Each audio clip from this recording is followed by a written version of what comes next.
தெய்வத்தின் குரல் இரண்டாம் பாகம் வேதம் தசோபனிஷத்துக்கள் பகுதி 3. கடோபனிஷத்துக்கு அப்புறம் வரும் பிரஷ்னோபனிஷத், முண்டகோபனிஷத், மாண்டுக்யோபனிஷத் ஆகிய 3ம் அதர்வ வேதத்தை சேர்ந்தவை. பிரஷ்னம் என்றால் கேள்வி. பிரஜைகள் உற்பத்தியானது எப்படி? அவர்களை ரட்சிக்கிற தேவர்கள் யார்? பிராணன் எப்படி சரீரத்தில் வந்து இயங்குகிறது? விழிப்பு, தூக்கம், ஸ்வப்னம் என்கிற நிலைகளை பற்றின உண்மை என்ன? ஓம்கார உபாசனையின் பிரயோஜனம் என்ன? பரம புருஷனுக்கும் ஜீவனுக்கும் என்ன சம்பந்தம் என்கிற 6 பிரஷ்னங்களுக்கு விடை சொல்வதால் இந்த உபனிஷத்துக்கு இப்படி பெயர் ஏற்பட்டிருக்கிறது.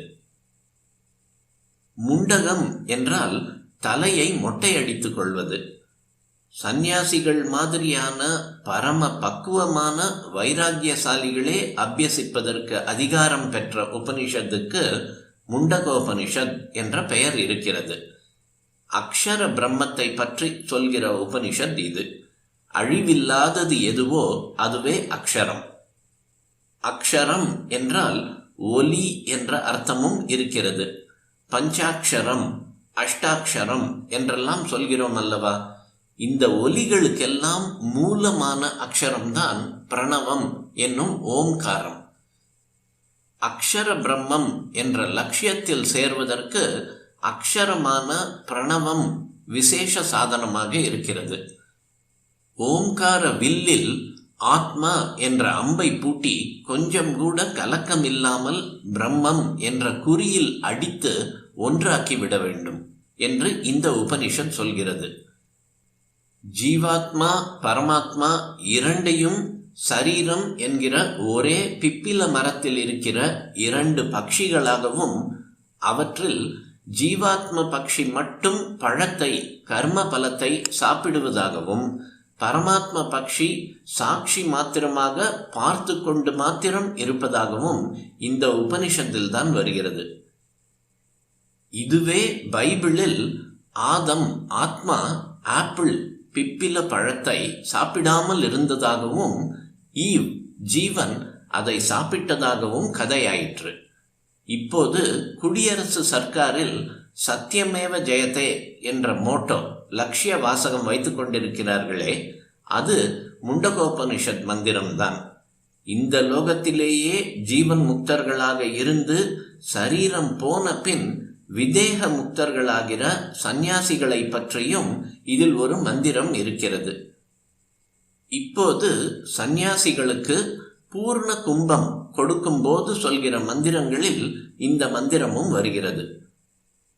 வெவ்வேறு பெயரில் வெவ்வேறு ரூபத்தில் ஓடுகிற நதிகள் யாவும் சமுத்திரத்தில் தங்கள் பெயரையும் உருவத்தையும் இழந்து சமுத்திரமாகவே ஆகிவிடுவது போல ஞானி நாம ரூபங்களை இழந்து பராத்பரமான புருஷனில் 2 கலந்து விடுகிறான் என்று இந்த உபனிஷத் சொல்கிறது. மாண்டுக்யோபனிஷத் அடுத்தது. மாண்டுக்யம் என்றால் தவளை. தவளை உபனிஷத்து என்று ஏன் பேர்? ஒரு காரணம் தோன்றுகிறது. தவளை ஒவ்வொரு படியாக ஏற வேண்டும் என்பதில்லை. அப்படியே தாவி முதல் படியிலிருந்து 4ஆம் படிக்கு எகிரி குதித்து வரும். இந்த உபனிஷத்திலே ஜாகிரம் விழிப்பு நிலை, ஸ்வப்னம் கனவு நிலை, சுஷுப்தி தூக்க நிலை இவற்றை தாண்டி ஆத்ம வெளியான துரியத்தில் 4ஆம் நிலையில் சேருவதற்கு வழி சொல்லி இருக்கிறது. ஓம் என்ற அக்ஷர உபாசனையாலேயே இப்படி ஒரே தாவாக துரியத்துக்கு துள்ளி குதிப்பதை சொல்லி இருக்கிறது. அதனால் தான் தவளை உபனிஷத்து என்று பெயர் வந்துவிட்டதோ என்று தோன்றுகிறது. ரிசர்ச் செய்பவர்கள் ஆதிகால ஜனங்களில் ஒவ்வொரு கோஷ்டியும் ஒவ்வொரு பிராணி வர்க்கத்தின் பேரில் டோட்டம் என்று அடையாளம் வைத்துக்கொண்டு தனித்தனி பிரிவுகளாக சேர்ந்திருந்தார்கள் என்றும், இதிலே தவளை அடையாளம் வைத்துக்கொண்ட மாண்டுக்கியர்களிடம் இருந்த உபனிஷத்தே இது என்றும் சொல்கிறார்கள். இந்த உபனிஷத்தின் ரிஷி மண்டூக ரூபியான வருண பகவான் என்று சொல்லப்படுகிறது. உபனிஷத்துகளுக்குள் ரொம்ப சின்னது இதுதான். மொத்தம் 12 மந்திரங்கள் தான். ஆனால் கீர்த்தியிலும் சக்தியிலும் இந்த உபனிஷத் விசேஷமான இடம் பெற்றிருக்கிறது.